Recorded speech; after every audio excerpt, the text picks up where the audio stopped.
We currently have with us the Hyundai Tucson, so let's do a review.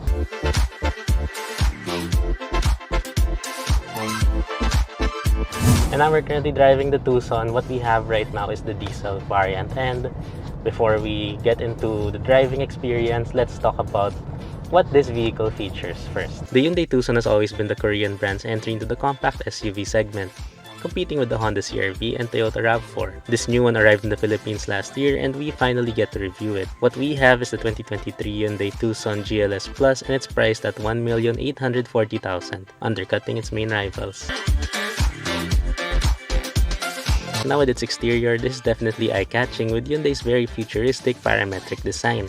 The sharp-looking LED DRLs are nicely hidden with the front grille when not in use. The LED headlights are located on the bumper, together with some cornering lights which turn on, depending on the direction which the wheels are pointed at. The side proofs Hyundai is creative with various diagonal lines which make this less boring to look at. The wheels themselves match the vehicle very well and look great. They are 19-inch two-tone alloys wrapped in Nexen tires. Same goes to the rear with its claw-like LED taillights and light bar. The turn signals and reverse lights, which aren't LED by the way, are on the bumper, and I think car companies should stop doing this. And opening the quickly opening power tailgate, the Hyundai Tucson features one of the largest cargo areas in the segment. We don't have the exact number, but it's more than enough. The opening is also really big that this was actually the easiest crossover for me to put in a bike, based on my experience. And now we're inside the Hyundai Tucson GLS Plus, and while Hyundai went striking outside, inside they went with a more simple design overall. So as you can see, surfaces are really flat here. We do have some nice curves and materials are also really good. We also have this kind of driver-centric positioning for the center stack right here. So it is a bit angled towards the driver. And again, back to materials, we do have some nice soft touch plastics on top. It's mostly soft touch plastic here on the dashboard. So good materials. We have this really nice white or cream portion over there. So this is a two-tone interior as well. So for the diesel, we get black and some kind of ivory or cream. We also have this fabric material on the dashboard and door panels, which also feels really nice. So door panels, same thing, soft touch plastics, that fabric, a little bit of hard touch plastic over here, and of course leather armrest. And the overall look here is very easy on the eye. Some would say that it looks too much like the Creta, but it's actually the other way around. So the Creta looks like the Tucson. Then going here to the steering wheel, it's just our typical Hyundai steering wheel.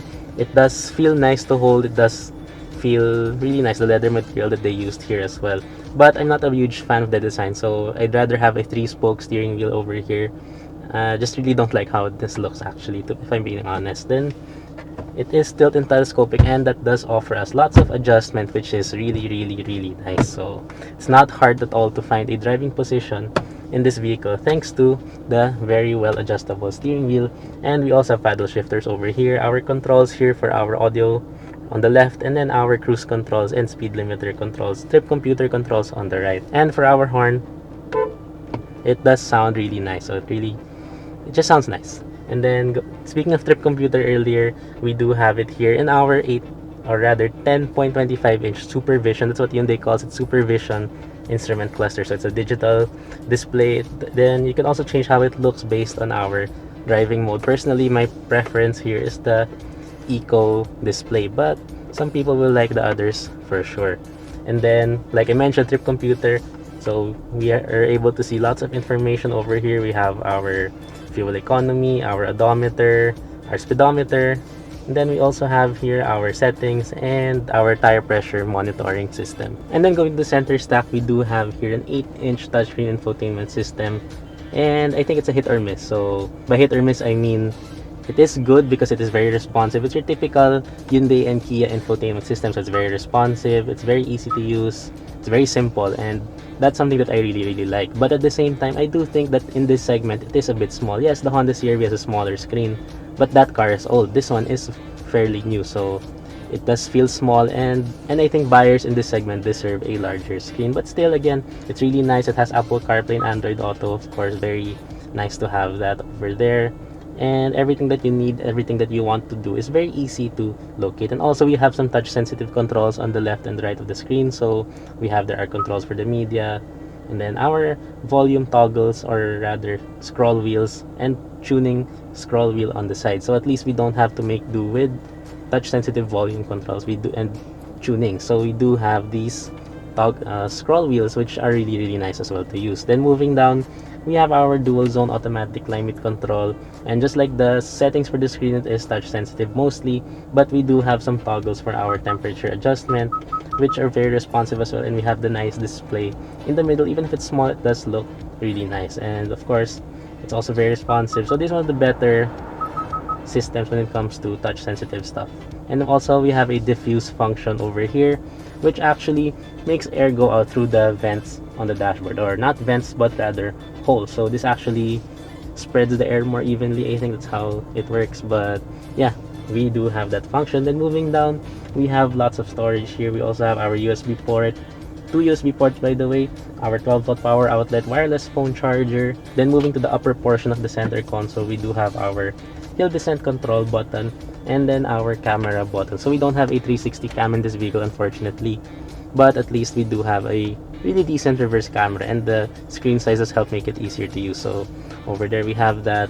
Then we have guidance lines as well, which are moving, so that's really nice. Going back here, we have our drive mode selector again, so change the look of the screen as well. Of course, has an effect on performance. Then our electronic gear shifter, so it's a push button style, so it's just like what we see in the Honda CR-V, though I think the one there is a bit better, but this one does work well. So just press D for drive, R for reverse, neutral, and of course P for park. So it's all push button. Then we have our electronic parking brake with auto hold function and two cup holders, so what you'd expect to find here in the middle.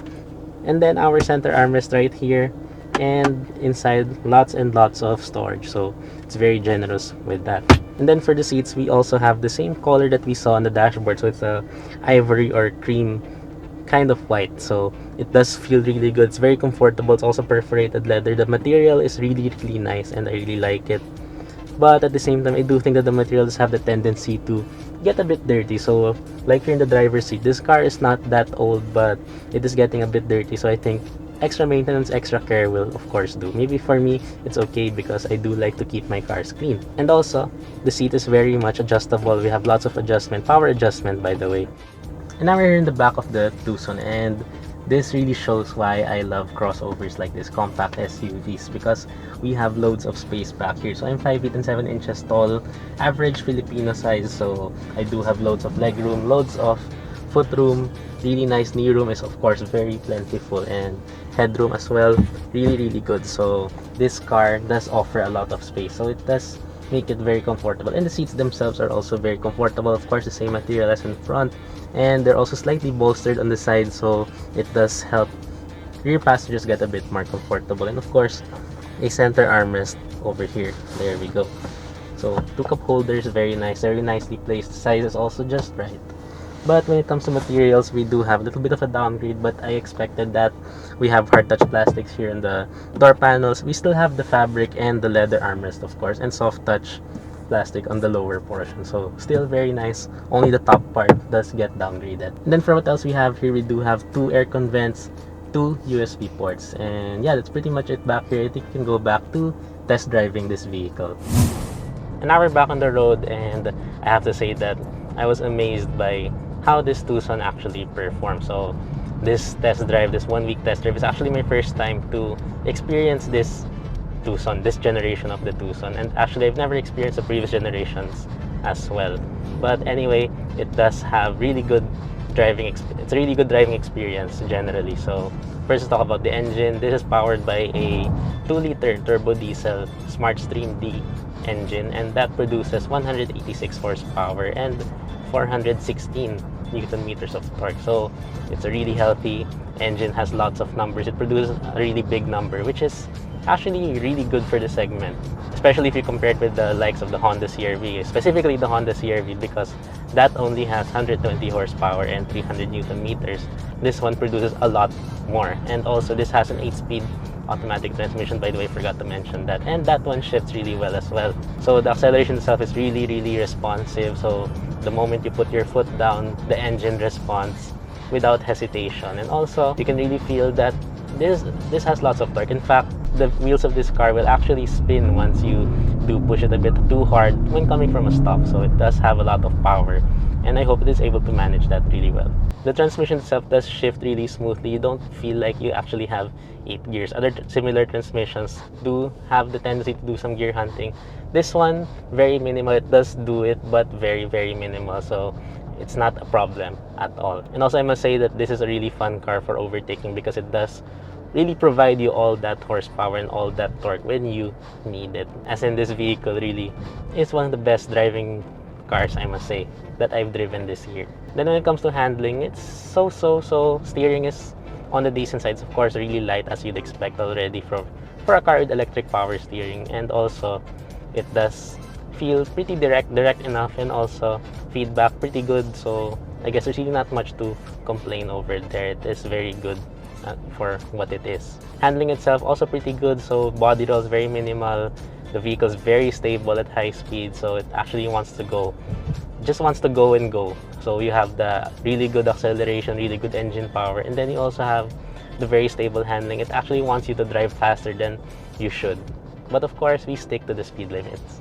Then of course, one of the reasons why you buy a crossover instead of your typical SUVs is ride quality, and the Tucson does do pretty well as well in that regard. So it absorbs the bumps really well. The suspension is actually tuned really well, but it is on the firmer side for the segment. So there are some times that you'd feel the bumps a bit harder compared to what its rivals would give you, but still, it's really good. It's what you'd expect from a crossover like this. It's really smooth for the most part, and really nothing to complain as well. And of course, with the good ride quality, it would be nice to have really good NVH, and that's also the case here. This is actually excellent when it comes to NVH insulation. So road noise, really quiet, surprisingly considering the Nexen tires. So based on my experience with other vehicles that have Nexen tires, they're really noisy. This one is still really quiet. Either it's really insulated well or the tires are good, I don't know. But also vibrations are really minimal in this cabin, considering especially that this is a diesel vehicle. So you don't even feel like it's a diesel. First, the sound, really quiet, the engine, so you can hardly hear that. And then also doesn't sound like a diesel. And then the vibrations coming into the cabin are super minimal, so you don't feel them at all. Also good to note that when I did check the engine while it was idling, the engine is hardly vibrating as well, so it's really smooth. Kia and Hyundai, they do really good diesel engines for sure. Then for visibility, it's what you'd expect from a crossover as well, pretty good. So we have large windows, large windshield, both front and back, so no problem with that at all. Overall, I really love how this vehicle drives, but of course there are some things that are missing. So when it comes to driver assistance tech, we are lacking with that because we have zero, so we don't have any at all. Even the cheaper Hyundai Creta, Hyundai Stargazer, they both have advanced driver assist systems. This one doesn't have those, and I think buyers in this segment won't mind paying a little bit more to have those. So it's equivalent in the Honda CR-V and the Toyota RAV4. They both have advanced driver assist systems, so this one is lacking with that, but it does show with the price of this vehicle anyway. And now, one of the most important things for buyers in this segment, or car buyers in general, so that's fuel economy. And this one also does really well, considering the fact that this still is quite traditional. So while other models like the Toyota RAV4 specifically already went with full hybrid, and of course other models like the GWM Haval H6 also went hybrid in the segment, this one still goes with diesel, which is kind of traditional. And we're also expecting Honda to go hybrid once they launch the new Honda CR-V. But anyway, this is still really good. It does provide really good numbers. So inside the city, we were able to achieve as much as 15 kilometers per liter, considering that we did run into some heavy traffic during that time. So that's a really good number right there. Usually it does range around 10 kilometers per liter, which is also really good. And then on the highway, it also does pretty well. At around an average of 80 kilometers, 90 kilometers per hour, we're able to get 25 kilometers per liter. So that's another really good number for the highway this time. And I don't think people will still be complaining about bad fuel economy numbers with this vehicle. You will really be able to save actually. The Hyundai Tucson is nearly perfect. It drives and looks great, feels great to have, and has a decent equipment list. That said, it is missing a few safety features and some nice features that are pretty much standard in this segment, and I don't think buyers would mind spending a little bit more for them. If you don't need them though, then this is perfect for you. For sure, buyers who will choose this will not regret their decision.